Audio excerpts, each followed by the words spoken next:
Back. So this time around we're going to look at data input and output. So like usual, we have to include the stdio.h header file to give us access to these two functions, printf and scanf. There are several functions you can use for getting data from the keyboard when the user types it in, but we'll be focusing on scanf and scanf in this video. You have functions such as get char and a few others. And if you're working with files, if you want to read from a file, you have the function fscanf. And to write to a file, you have the function fprintf. But we'll go over that later on. But for today, we're just going to be using printf to print a file, to print to the screen, and scanf to get keyboard information from the user. So as usual, I have my main function, which is needed for any C program you write. So int, to show the data type I'm returning an integer when my program finishes execute, and that's just, I guess, for the system to know that everything went well. Main, open bracket, get my curly brackets here, so I could put my code in there. So let's say I want to make a program that calculates the area of a rectangle, right? We would know that the area of a rectangle is length times width, right? Let's say I thinking about length and width. Let's say I'm only going to work with whole numbers, so like 1 or 2 or 3 or 4. And let's say that also applies to the width, which is 1 and 2 or 3 or 4, right? So that's my data type. So I have int length, and I can put a comma here and name another variable.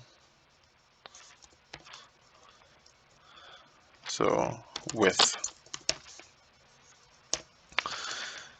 I'm gonna do some data processing, so I'm gonna need to do multiplication to get the area of it. And when I multiply two whole numbers, I'm more than likely I'm gonna get a whole number. So I'm gonna have int. Actually, I'm putting the same line, area.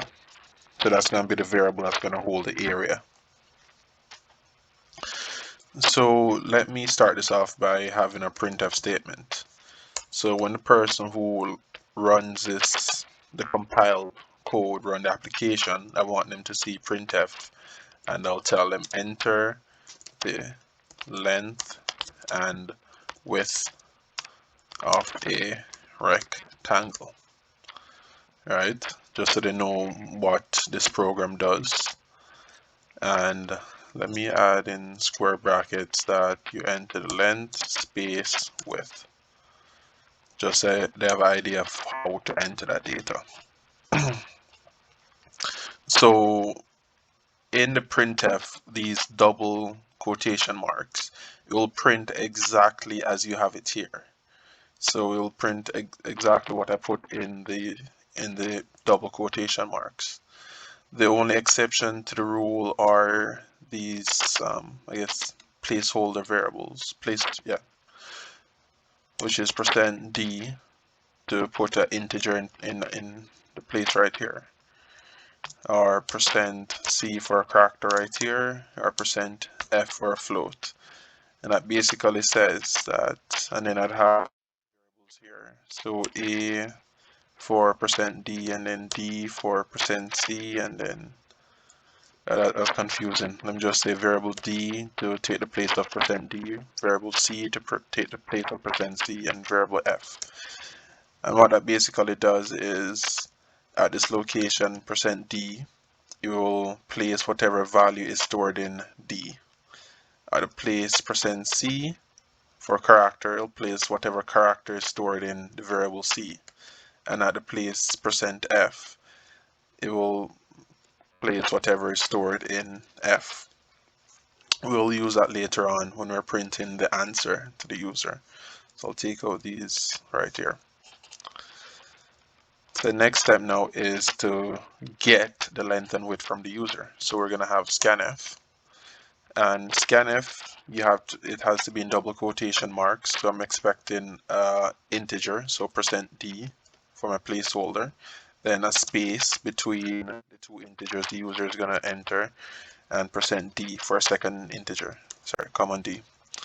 So I'm expecting the user to enter integer right here, %d, then he or she puts a space, then the user enter, and because I use the placeholder variables, I have to put a comma right here and say what each value variable that the placeholder %sign takes.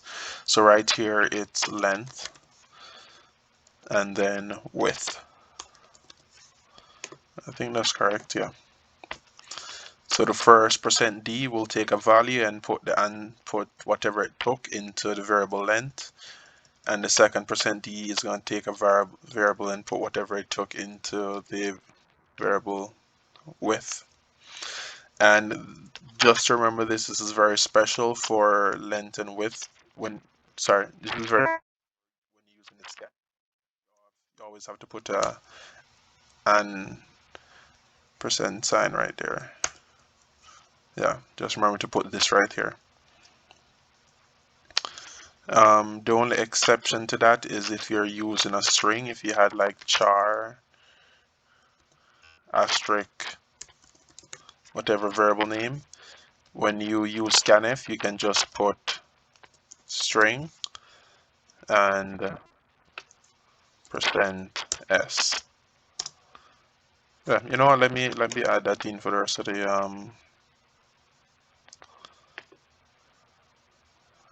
of this. So I'm gonna say enter name, comma, length and width of a rectangle, and let's say n for name. So let the user know to enter NLM.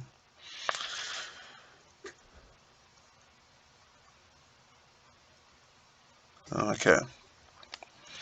Then I want to calculate area. So I'll have area is equal to length times width. So we'll take length, it'll multiply it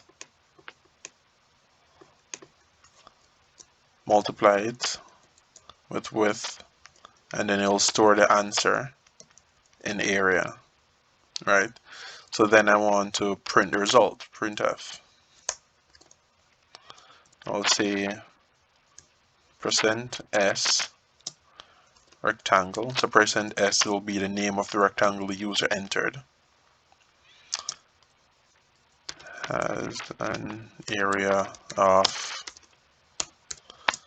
and %d right here to as a placeholder for the area.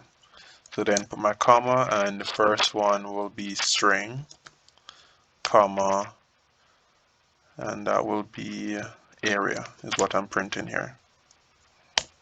Okay, so this should work. So if I compile my program, I'm using Linux, so it's the GCC name of the file. Let me save my file. Data, let's see, no errors. And if I run my file, run the executable now, that was just generated. Okay, enter the name, so let's say red.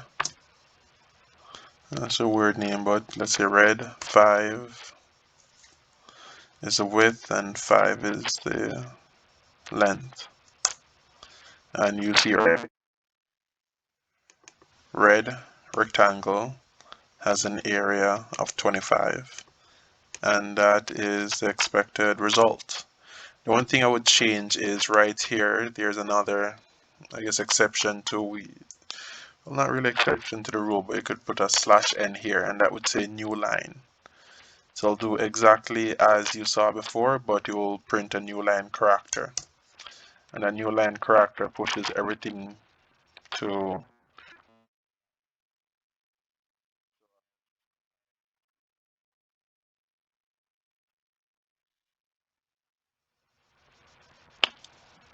yeah, I didn't save the file. So I'll save and then I'll compile again. Okay, so you can see that my cursor is now on a new line and I can enter the name red 5